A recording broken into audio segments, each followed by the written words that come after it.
Asignatura de Comunicación Estratégica e Imagen Corporativa, semana 1.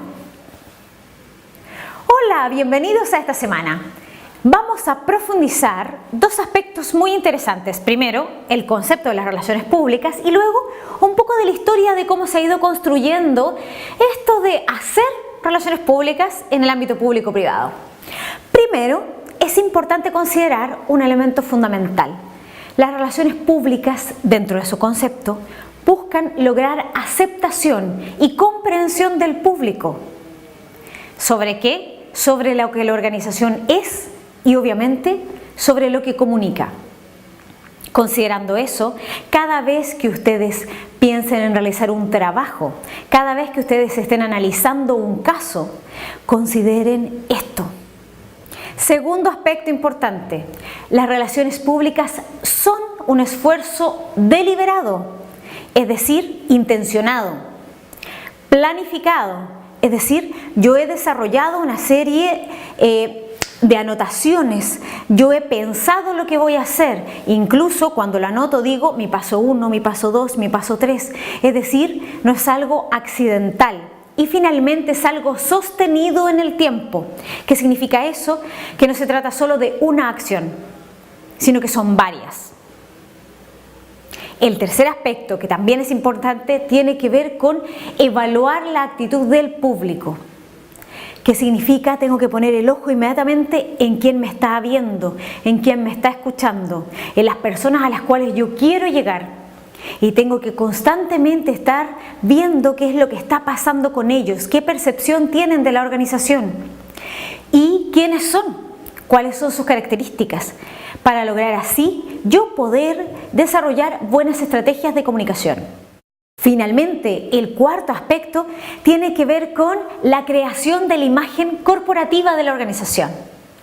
Es decir, donde yo pongo el foco en lo que la organización es, pero también lo que la organización quiere comunicar.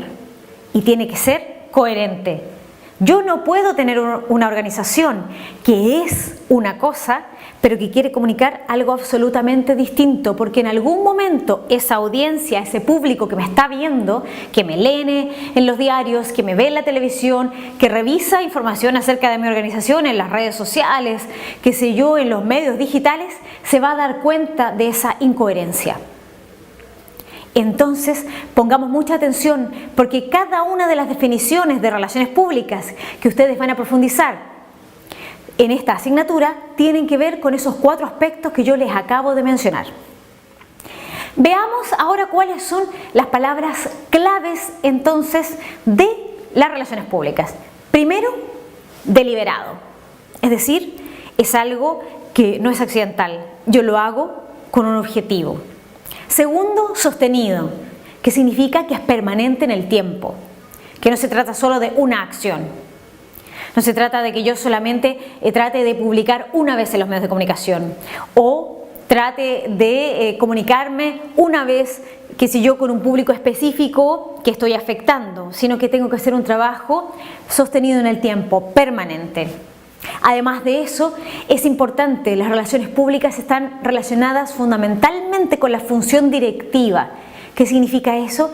Que tiene que tener línea directa con las personas que toman decisiones en las organizaciones, los gerentes, los directivos, los jefes. Por otro lado, cuarto, que esté planificada. La planificación es otro concepto clave. 5, resultados. Yo tengo que estar enfocado cuando pienso en relaciones públicas en los resultados, en lo que quiero conseguir, cuáles son mis objetivos y trabajar en pos de esos resultados y no otra cosa. Otro elemento a considerar es que mi interés tiene que estar siempre en el público. Porque dado que yo quiero tener una buena relación entre la organización y su público, tengo que tener un foco siempre puesto en él. Además, otro concepto clave es que es una comunicación bidireccional. Es decir, desde mi organización hacia el público, pero también tengo que estar abierto como organización y como comunicador a recibir toda la retroalimentación posible que viene desde las audiencias.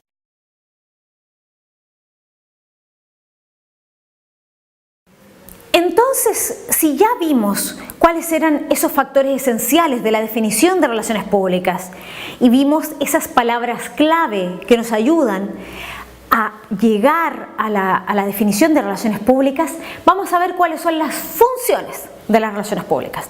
Primera función, informar. Entregar información veraz, fidedigna a el público. Segunda función, la función persuasiva. Es decir, tengo que ser capaz de seducir, de persuadir a las audiencias en función de lo que yo quiero comunicar. La función integradora. ¿Qué significa eso? Que debo tomar todos los elementos que constituyen a la organización y todo lo que la organización es y comunica para lograr aunarlo en una sola sólida forma de comunicar, en un solo mensaje consistente. La función prosocial, que tiene que ver con la responsabilidad que tienen las organizaciones hacia la sociedad. Si una organización, sea pública o privada, lo que quiere hacer es transar sus bienes y sus servicios, en el fondo el hecho de que esa organización exista está afectando a la sociedad y a la comunidad aledaña donde esa organización está instaurada. En ese sentido, la función prosocial tiene que ver con restaurar de alguna forma ese cambio que realiza, generando trabajos en función y en pro de la comunidad o de la sociedad, en los ámbitos culturales, sociales, económicos, etc. Profundizaremos también la historia de las relaciones públicas, comenzando con ciertos hitos que le dan cierto sabor y la hacen interesante. Primero, recordando personajes como Julio César, quien siempre trataba de proyectar su imagen a través de fiestas, de desfiles, de eventos. Por otro lado, recordamos otros personajes distintos, pero también que tenían una forma muy interesante de desarrollar unas incipientes relaciones públicas, los 12 apóstoles. Ellos pronunciaban discursos, enviaban cartas y también hacían eventos. ¿Para qué? Para publicitar el mensaje que les habían pedido que comunicara. Otro personaje interesante era Alejandro Magno, solo que Alejandro Magno era un poco más formal. Entonces él lo que hacía era enviar informes a la corte macedonia respecto de todas sus victorias. Finalmente, el último hito interesante y que ustedes deben reconocer son los Juegos Olímpicos, en donde a través de distintas técnicas se podían publicitar estas actividades. Por ejemplo, ellos utilizaban afiches, hacían algunas intervenciones incluso en la calle. ¿Para qué? Para transformar a estos deportistas en héroes. Si revisamos algunos hitos que son más contemporáneos, más cercanos a esta época, tenemos por ejemplo a Thomas Jefferson, presidente de los Estados Unidos, que en 1802 lo que él hizo fue pronunciar un discurso donde las relaciones públicas aparecen por primera vez como un elemento importante entre la labor del gobernante y el pueblo. Ivy Lee, que fue uno de los hitos e íconos importantes de las relaciones públicas en Estados Unidos. 100 años después de lo que hablábamos acerca del presidente Jefferson, 1906, él comienza a desempeñarse como asesor en comunicaciones de distintas empresas. Comenzó con las empresas del carbón, que era una empresa muy pujante en esa época, en 1900, pero luego se trasladó a las empresas de trenes, a la Compañía Ferroviaria de Transilvania. Así se llamaba. Y esta compañía ferroviaria es famosa porque tuvo un accidente gravísimo en donde chocaron trenes y murieron muchas personas. Y fue la primera vez en que una persona encargada de las comunicaciones de la empresa decidiese permitir que los periodistas se acercaran al lugar de los hechos, al lugar del accidente. Pudieran comunicar lo que pasó, darse cuenta de cuál era la real situación. Primera vez en que la empresa no ocultaba el accidente, sino que todo lo contrario, lo comunicaba y facilitaba la labor de los periodistas.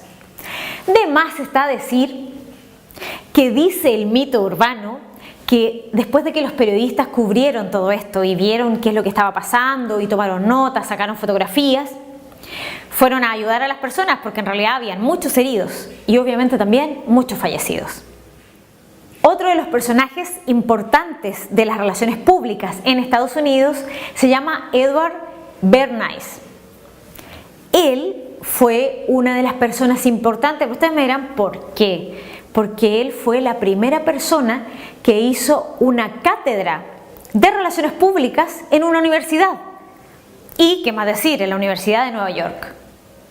Por lo tanto, en ese momento se instaura a las relaciones públicas no solamente como una profesión que se puede trabajar, ¿cierto?, en el ámbito normal, empresas privadas, empresas públicas, sino que también se empieza a conversar de las relaciones públicas en el ámbito académico.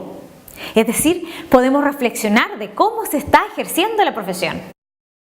Si cruzamos el Atlántico, uno de los personajes importantes que ustedes conozcan y que hay que destacar se llama Basil Clarke.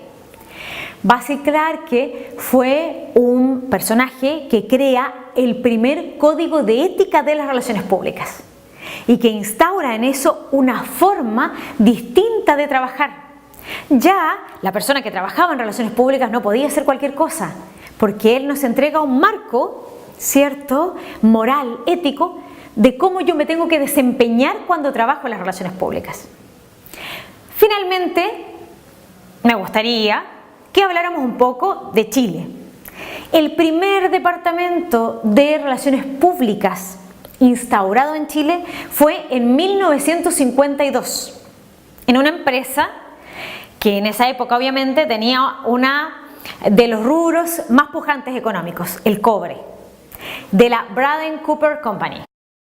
Todos estos hitos que hemos visto, tanto de la historia muy antigua como de la historia más reciente, tienen que ver con lo que ha ido construyendo y lo que ha sido llegar al ejercicio de las relaciones públicas actuales. Los invito a que sigan leyendo y a que sigan profundizando tanto estos elementos como las definiciones de las relaciones públicas. ¿Para qué? Para que puedan consolidar estos contenidos y podamos seguir en este aprendizaje. Que esté muy bien, nos vemos.